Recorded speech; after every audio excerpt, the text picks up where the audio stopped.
we're going to shift the discussion a little bit more to energy and AI and how it all connects. As I said, I'm Drew Maloney. I run the Edison Electric Institute.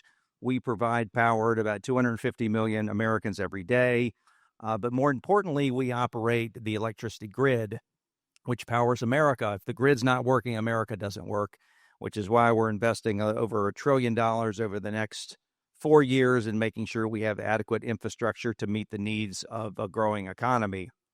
So I think it'll be a great discussion we're going to have with everybody today to talk about how we do meet this new AI demand, some of the contributions we are seeing from Japan and diplomatically around the country. I'm going to start with Tarun, if that's okay. You all just announced a $50 billion data center announcement. Talk to me a little in the crowd here about what does that mean for America? And also sort of what does that mean for national security? Because I know that's part of your background, Tarun. Thanks very much, Drew. It's great to be here with this panel. We're thrilled that we've announced a $50 billion investment that will include initial data centers in Texas and New York, and we'll have more on that soon. And, this is basically our commitment to ensure we are staying at the frontier, that we can ensure the country stays at the frontier of AI development. To date, we have partnered with cloud service providers. This has been our first foray into kind of developing our own data centers. Back in July, we published a report called Build AI in America. We're now doing it, which we're very, very excited about. But, I think that the core of that report and what we feel very strongly about is the most critical AI infrastructure should be built here in the United States.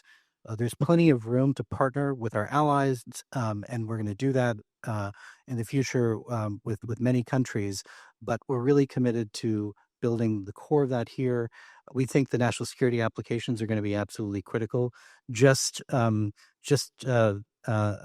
few days ago, we released information about Chinese threat actors trying to abuse our model, to use our model agentically to perpetuate cyber attacks globally.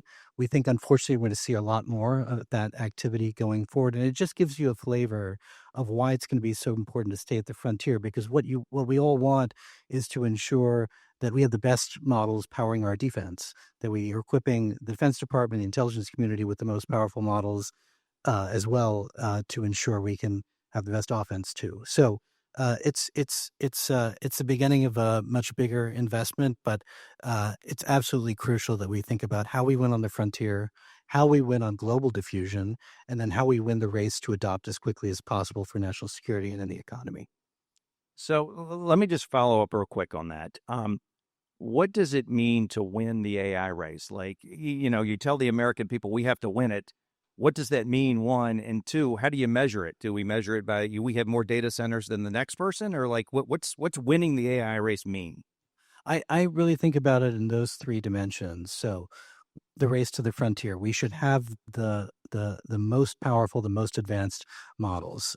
When you think about national security and offensive defense, you want the best models on your side, just as you want the best technology and hardware or any other software on your side. That means leveraging our advantage, which is compute.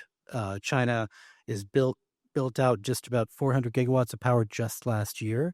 They don't lack for talent. We've got to be sober about that. What they don't have is the compute. They can build on their own, so we need to leverage that. That's why the export controls that Michelle talked about earlier today, we think are absolutely crucial.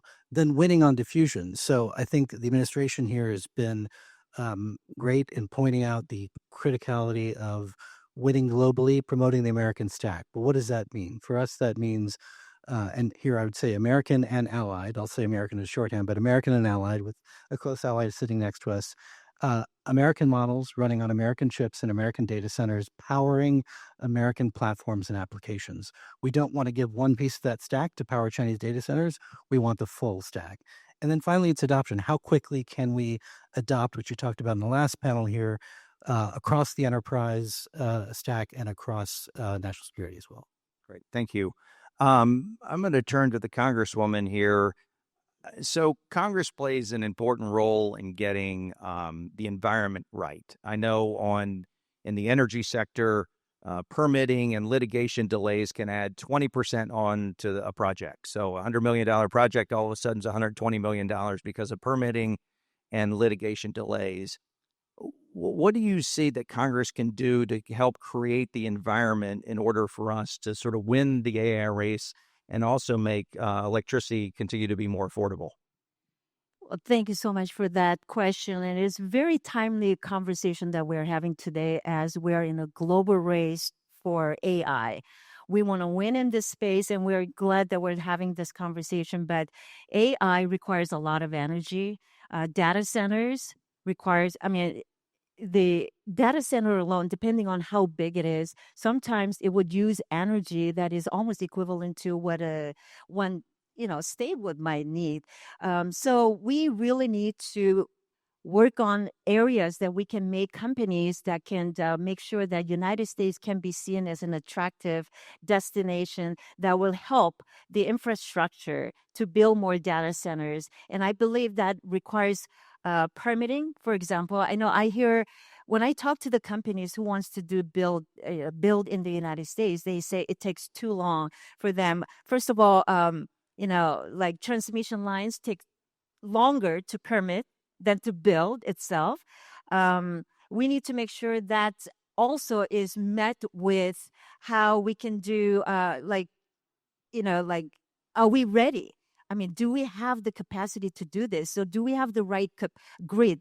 We have grid system that is aging, so we need grid modernization as well. But at the same time, I've recently visited MP materials. I believe I was the first member to do that since the multi-billion-dollar agreement was signed between the Department of Defense and the MP materials, and went out there. And when I had the conversation, they said it takes almost 3 decades to get the permit to start doing the mining and processing. We shouldn't have to wait that long because that is what is holding us back in the AI race that we're trying to win. So in the Congress, the role that we can take is, again, work on permitting that is fast and work on, timeliness. We need to give the industry the certainty as to how long it will take to get a permit. And then, so it will give the certainty for the industry, for the investors to want to be able to invest more in the United States. That all is related to the critical minerals. And that is an area that I'm working on very, very closely because I realize China dominates more than 70% of the mining and over 90% of the processing. So right now, we have to work with our allies and partners that we can trust because the critical minerals that we need for AI and everything else, semiconductors, advanced manufacturing, it requires energy. But not just any kind of energy, right? We want clean, reliable energy, and it has to be sourced from the trusted partners, not the adversaries like China. So I think there are a lot of things that we can work on, but I'm pushing the Mineral Security Partnership so that we can work with our allies, the like Australia, Canada, Japan, South Korea. And I'm really glad that President Trump's recent visit to South Korea to attend the APEC had produced a lot of tangible, substantial agreements that we can follow on. So I'm really excited to be working on this space. You raise a good point. In China, it takes less than 3 years to build a new power plant or transmission line. In the United States, it can take a decade in some cases. How optimistic are you that Congress can agree either permitting reform, critical minerals legislation over the next year? We need to do this immediately, as soon as possible, not wait too long, because if we fall behind, our AI advanced technology, we're already falling behind because we don't provide the infrastructure and the tools that they need to get ahead. So it is also the economic security, which is national security, which is also the reason why I'm working so hard to improve on the economic statecraft. Our House Foreign Affairs Committee, in almost like 20 years, we have never done a state authorization. We did that. included in that, we had provided a provision to establish the Bureau for Economic Security. And I think that is something that we're going to see, implemented right away. So I'm optimistic. There's no other reason. I mean, no other solution. We need to make America, as you said, the more attractive and energy intensive destination to build in America rather than sourcing it out. Great, thank you. And as we know, we can't always do this alone. So, Ambassador Sands, a question for you. U.S. Japan just recently signed the framework for securing supply of critical minerals. Very important announcement. What needs to happen over the next 12 to 18 months in order to really get that executed? Well, thanks for the question. First, I just want to follow up on some of my colleagues' comments. One is, why should you care about AI and quantum computing and that U.S. and the West wins versus China? Because every one of your passwords, if we don't win the quantum computing race, will be moot the next day. Every one of you does online banking. Guess what? Your accounts could be empty the next day. So we have to win. It's non-negotiable. And then when we talk about fast tracking, President Trump has declared a national emergency around these issues, whether it's energy, the rare earth mining, all of these issues. We have an expediter. If you're going to invest $1 billion or more, there's somebody at Commerce that is literally going to help you. They're going to harmonize all the permits. It's not going to take 5 years or 30 years. It's going to be fast. They're committing fast. And then secondly, he created the Energy Dominance Council. This is a team that is also working to fast track, and it works with Secretary of Interior Doug Burgum. Everything regarding energy funnels up through the Energy Dominance Council. They are there to make your investment, your efforts work. So that's the good news under the Trump administration. But regarding your question, so I can say in 3 sentences, we should launch a U.S.-Japan allies critical minerals project acceleration facility. Buy, build, and stockpile. So this would be a joint fast-track platform that selects a small slate of high-impact mining and processing projects, builds them through coordinated U.S.-Japanese finance, permitting, and purchase contracts, and brings these projects online faster than they otherwise would. And this is how you turn the framework into steel in the ground and real electrons on the grid. And so the idea would be to buy key materials together. The U.S. and Japan pull their orders, sign long-term purchase contracts, 10 to 15 years, for a short list of true bottlenecks: copper, electrical steel for transformers, rare earth magnet materials, battery-grade graphite, things like that, and then build a shared stockpile. So the U.S. and Japan hold 6 to 12 months of inventory in the most constrained items: electrical steel, transformer cores, copper, special materials for magnets, silicon, and other critical inputs, and then fast-track permits that we were just talking about. Both companies commit to a hard, predictable approval timeline, no longer than 18 months, for projects that meet clear safety and pollution standards. And then why this would accelerate directly the power build-out for AI and advanced manufacturing? Because it reduces the China risk, where we're most exposed. China controls, as you know, about 90% of the rare earth processing, and it's previously restricted exports of gallium, germanium, and graphite. And the strong U.S.-Japan contracts let non-Chinese mines, refineries, and processors get financed now. And then it prioritizes reliable power inputs.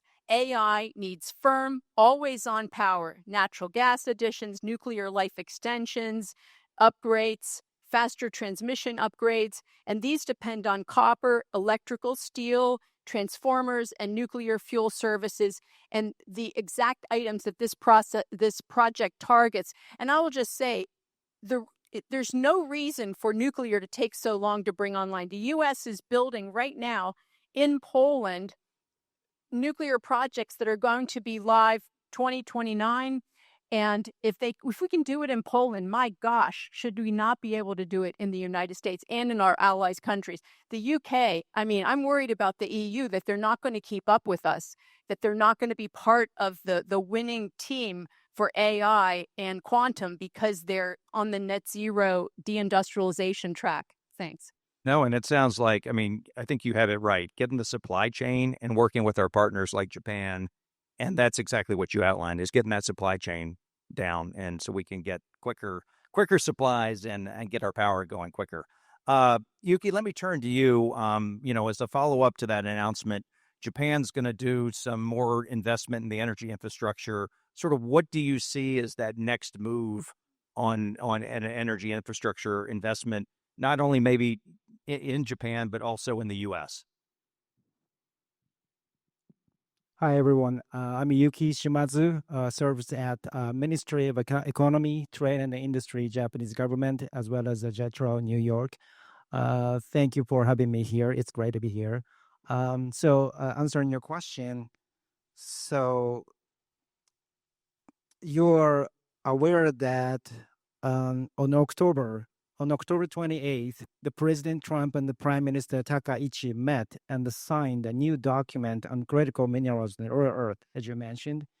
And this document lays out in comprehensive terms the actions our two countries must take together. These include promoting dialogue between upstream and downstream companies, identifying projects of shared interest, delivering rapid financial support to such projects, and cooperation on recycling technologies. It also calls for a minister-level meeting within 180 days and the establishment of the U.S.-Japan Critical Minerals Supply Security Rapid Response Group. This is highly significant because it signals to all stakeholders that the momentum generated by the summit will not end there. It will be sustained at a high level going forward. Building on this leader's document, I would like to highlight several emerging opportunities in the energy sector, which forms the foundation of trusted tech. Let me start with a broader observation. Japan is the largest source of direct investment in the United States, number one in the world. And Japan has held that top position for 6 consecutive years. Japanese companies actually have invested more than $800 billion, contributing to the U.S. economy, technological base, and employment as deeply trusted partners. In this context, U.S.-Japan Joint Investment Fact Sheet was also released on October 28th. I encourage you to read the version published by the government of Japan, in addition to U.S. version. The very first sector it highlights is energy. And within that section, nuclear power is listed first. I wanted to draw attention to that. Strengthening AI infrastructure is also another major pillar on that document. The document notes that Japanese companies are considering contributing to the supply of transmission equipment, transformers, fiber optic cables, advanced electronic components, capacitors, and energy storage systems. Those components are embedded in vast energy systems by tens of thousands, ensuring that a nation's core infrastructure is supported by highly reliable technology is not something anyone can afford to leave to chance. I would also like to point out 2 upstream energy investments by Japanese companies this year. In April, Tokyo Gas acquired shale gas interest in Texas. In October, JERA acquired similar interest in Louisiana. And I would ask you, what strategy underlies these moves? Quite simply, both companies are looking to increase LNG imports from the United States. When LNG prices rise, having upstream shale gas interests allows them to partially offset the impact on profits. That is not the only motivation, of course, but this is fascinating to see investment decisions being made based on risk assessment taken across the entire value chain, from upstream to downstream. In the years ahead, Japanese companies are likely to pursue further investment in these areas. The first steps may not be direct investment immediately, but they could begin with technical collaboration or component supply and then go to investment. As the shale gas example shows, Japanese firms often make investment decisions with careful attention to potential downside risks. This is entirely natural in capital markets, but whether we call it economic security or trusted tech, the number of Japanese companies adopting this perspective is clearly increasing. Therefore, at the same time, we must not forget the importance of shaping a market environment that directly influences the corporate investment decision. That, I believe, is a key lesson from both the successes and the failures of decades of our Japanese industrial policy. Great. Thank you.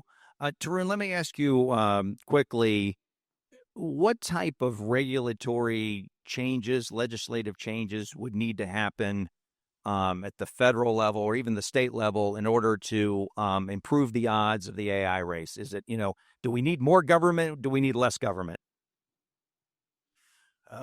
We need more initiative and leadership on it. But as Ambassador Sands said, you have the Energy Dominance Council, you have DOE leadership that is very clearly committed to accelerating our options to getting new power online on the timelines that we need to stay at the AI frontier. Those things include accelerating approvals and permitting. It means taking advantage of the full suite of Department of Energy authorities that actually already exist today. Potentially offering up federal land, which the administration has looked at as well. And there's one other element which I think is really important, which is we can't have the increased costs fall to everyday ratepayers. That's something that we need to take on, I think, as an industry. So there are options that we have to work with regulators, work with policymakers to ensure that this is sustainable over the long run too. Well, you raise a good point, because I think there is a little bit of a misunderstanding of when AI data centers come into communities, what that actually means for the community. In most cases, it generally lowers the rates and helps to make a more robust grid. But that information isn't getting out there. And I think it's incumbent upon all of us to do that. Sort of final, sort of closing round questions, sort of what are your final, start with you, Ambassador, and finish with Congresswoman. What are your final thoughts here on like the importance of winning this AI race and maintaining our edge on innovation? Well, sure, it's essential. But to your point about the data centers, so most communities now are either saying we don't want data centers, or they're saying you have to bring some manufacturing to our community to have that data center. So if you're building out a data center, think about what industrial process you can also bring to partner in that industrial park or wherever you're putting it, and make sure that the property that you're accessing has adequate energy, because those towns, they get a lot of tax revenue from these data centers. It's terrific. The deal is the deal, but they generally are a huge benefit to the community. So that also has to be a selling point. But like we talked about earlier, we have to win this. This is non-negotiable, and it has to be with our trusted partners. And that's why I'm thrilled that Japan and the U.S. are cooperating. But we really do need our allies to succeed with us. It can't just be U.S. and Japan do this. We need Europe to help us and our other allies around the country, the Five Eyes. And it means rejecting, and I'm sorry to say this to some of you, but it means rejecting kind of the climate religion and the net zero agenda and reindustrializing our countries, just like President Trump is doing now. At AFPI, I'm working on the Nation First agenda. Make your country great for your people, and that means secure border, control immigration, cheap and abundant energy, rule of law, a credible defense. And if our allies will do that with us while we generate the power and we win at this AI race and all that it means, then we will have won for humanity. Keith Kroc, Michelle Guida, they both talked about the urgency of this. This is our moment, and we in this room and those of us like us around the world, we have to win. So focus on how do we win, and we'll do it with our allies. We can't do it alone. And I want to thank you. And I want to thank this whole team, Koch Institute, for inviting me and this panel to talk about this important issue. Great. Thank you. Tarun. So, look, as I said, I think we have to win at the frontier. We have to win on global diffusion, and we have to win at the pace of adoption. One thing we haven't talked about, but since we are in the house of Keith Krach, I think what he did and what the administration did in the first Trump term on clean networks and trusted AI was incredibly important in mobilizing all of our allies and partners to ensure that they're using trusted technologies generally. I think we have to do that again with AI. I think we need agreed frameworks for what trusted AI means. If this is going to be infusing every aspect of national security, our economy, education, every sector, we've got to have trust in the vendors. And I think a framework for that is something hopefully we can all work on together. Great. Thank you. Yuki? Well, answer to your question is U.S. and Japan collaborate more than ever. It's clear. And actually, within Tokyo headquarter building, more and more officials, my colleagues, actually working every day to figure out the collaboration project between U.S. and Japan. And then let me introduce one remark here. So last week, the Minister of METI stated at the press conference in Tokyo, like, the core of the growth strategy under the Takaichi cabinet is crisis management investment. Critical minerals, including rare earths, fall within the strategic domains of crisis management investment to address the diverse risks and societal challenges associated with economic security. The public and the private sectors will work together and take proactive strategic investment measures. The same applies to the energy sector we discussed today. So I actually looking forward to this, the how to move the needle on that part, right? So yeah, that's from my. Right. Thank you. Congresswoman, bring it home here. We got 15 seconds to close here. So I just want to echo everything that everybody said on the panel.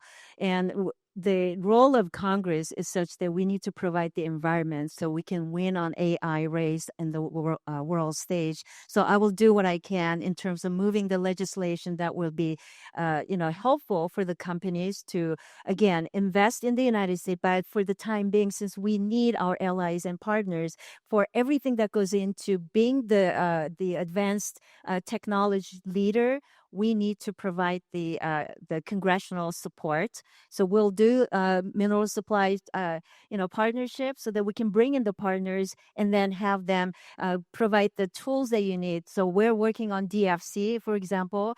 Axim is another tool that you need. So we can continue to provide the tools and provide the environment that we can win on AI races and beyond. So thank you so much for having me and be part of this conversation.